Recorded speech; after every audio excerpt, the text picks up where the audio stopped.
Selamat pagi, kami dari kelompok 13. Saya akan memperkenalkan teman-teman saya. Yang pertama ada Titik Patoya, yang kedua ada Putri Della Siburian, yang ketiga ada Indria Natasha, yang keempat ada Nur Hidayatul Maslia.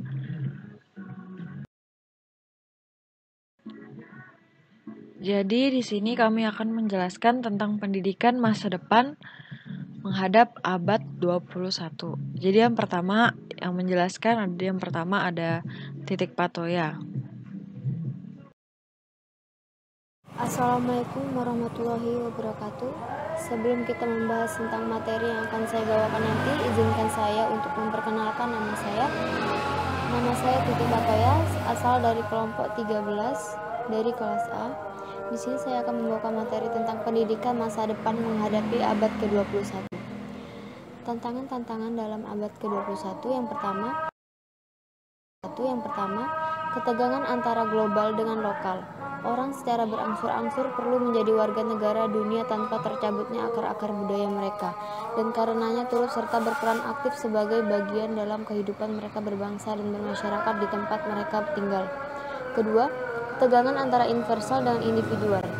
Kebudayaan pasti bersifat global, tetapi hanya bersifat sebagian-sebagian.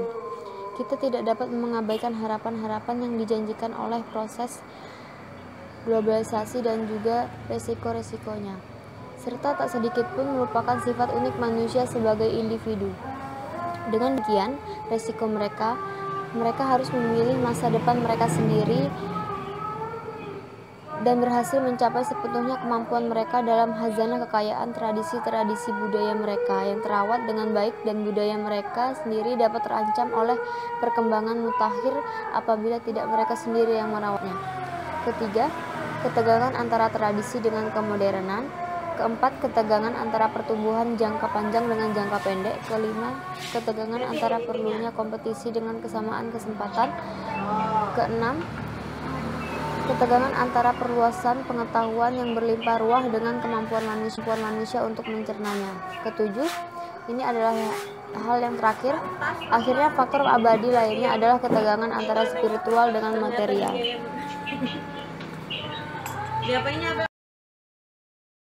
B. Visi dalam menghadapi abad 21. 1. Dari masyarakat lokal menuju kepada sebuah masyarakat dunia. A. Saling ketergantungan di dunia dan globalisasi merupakan kekuatan-kekuatan dalam kehidupan dewasa ini. B. Bahaya utama adalah sekelompok minoritas orang yang dapat menemukan cara yang berhasil tentang dunia baru yang akan datang dengan mayoritas orang yang merasa bahwa mereka berada di dalam kekuasaan peristiwa-peristiwa yang terjadi sekarang. Tidak berbicara tentang masa depan masyarakat yang berkenaan dengan bahaya-bahaya yang menyebabkan suatu kemunduran demokrasi dan pemberontakan yang tersebar luas. C. Kita harus terbimbing oleh tujuan yang bercita-cita mengendalikan dunia yang terarah dan saling pengertian yang lebih besar, suatu rasa tanggung jawab yang lebih besar, dan solidaritas yang lebih besar melalui penerimaan perbedaan-perbedaan spiritual dan kultural kita. 2. Dari kohesi sosial menuju partisipasi demokrasi. 3. Dari pertumbuhan ekonomi menuju perkembangan manusia. C. Prinsip-prinsip pendidikan. 1. 4 pilar belajar. Pendidikan seumur hidup didasarkan pada 4 pilar belajar, yaitu A. Belajar untuk mengetahui. B. Belajar untuk berbuat. C. Belajar untuk hidup bersama. Dan D. Belajar untuk menjadi dirinya sendiri. 2. Pendidikan seumur hidup. A. Konsep belajar seumur hidup adalah kunci yang memberikan jalan bagi perbedaan tradisional antara pendidikan awal dengan pendidikan berkelanjutan. B. Dalam pengibaratan yang baru, pendidikan berkelanjutan dipandang sebagai yang berlangsung jauh keluar dari apa yang tidak dipraktikkan, terutama di negara-negara berkembang, yaitu upgrading dengan pelatihan ulang dan konversi atau kursus promosi untuk orang-orang dewasa. C. Secara singkat, belajar seumur hidup harus memberikan kemampuan bagi semuanya dengan penyediaan kesempatan bagi masyarakat. Yang D, ada arah perkembangan pendidikan. Yang pertama, pendidikan dasar sampai universitas. Suatu masyarakat yang tepat untuk semua negara meskipun dari berbagai bentuk dan dengan tipe-tipe isi pendidikan yang berbeda-beda. Penguatan pendidikan dasar yaitu penekanan pada pendidikan dasar dalam program-program pendidikan dasarnya, yakni membaca, menulis, berhitung, tetapi juga kemampuan untuk mengekspresikan dirinya dalam suatu bahasa yang memberi dirinya kemampuan berdialog dan memahami. Pendidikan menengah harus dikaji ulang dalam hubungan belajar seumur hidup.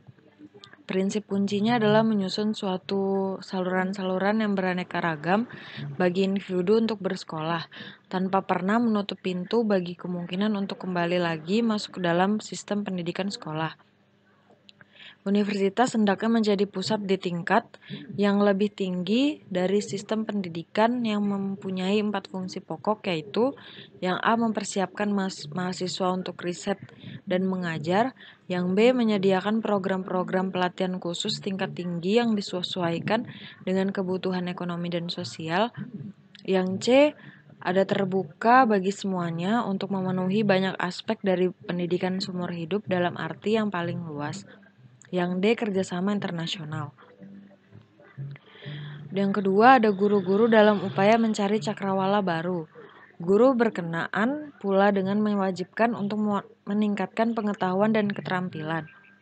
Kehidupan profesional mereka hendaknya tersusun sedemikian rupa sehingga mengakomodasi kesempatan atau bahkan kewajiban bagi mereka untuk lebih ahli dalam seni mereka dan memberikan manfaat dari tahap-tahap pengalaman dari berbagai kehidupan ekonomi, sosial, dan budaya.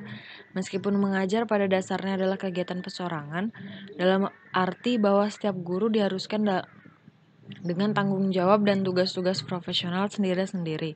Kerja tim adalah penting, terutama pada tingkat pendidikan menengah agar meningkatkan kualitas pendidikan dan menyesuaikan lebih dekat pada karakteristik khusus dan kelas-kelas atau kelompok-kelompok murid.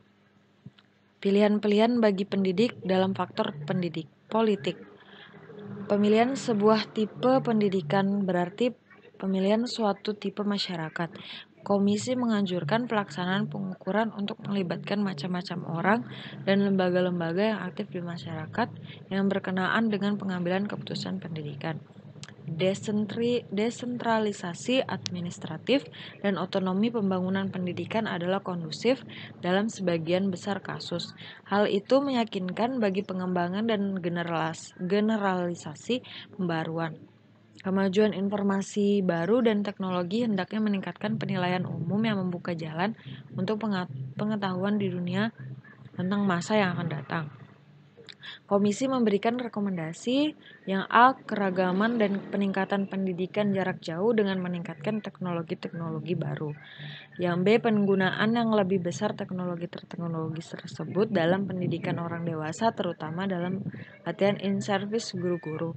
Yang C, ada penguatan sarana prasarana negara berkembang dan kemajuan-kemajuan dalam bidang ini, dan diseminasi teknologi-teknologi dalam pengembangan masyarakat. Yang D, ada meluncurkan program-program untuk diseminasi teknologi-teknologi baru di bawah payung UNESCO. Yang keempat, kerjasama internasional pendidikan dalam perkampungan secara global.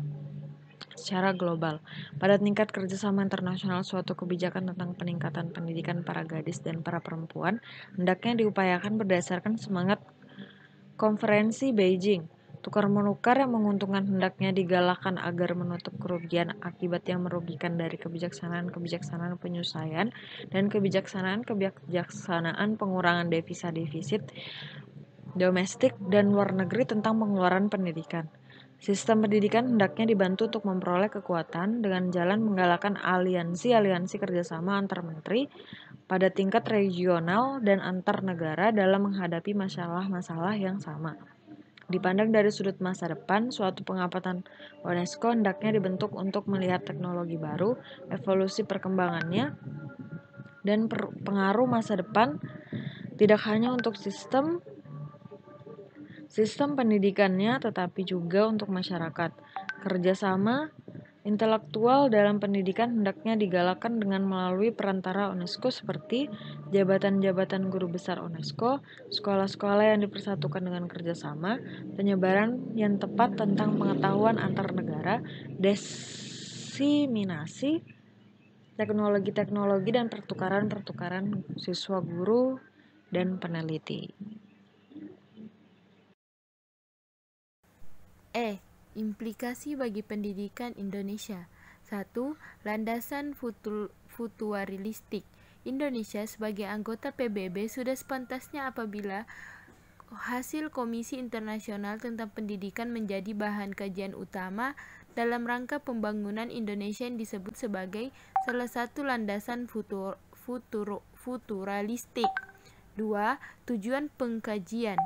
Menangkap situasi internasional dan mengkaji visi dan prinsip-prinsip pendidikan untuk menilainya secara cermat dan mengadopsinya hal-hal yang dapat dilaksanakan dalam pengembangan pendidikan Indonesia. 3. Bentuk sifat pengajian. A. Pengkajian kebijaksanaan pendidikan.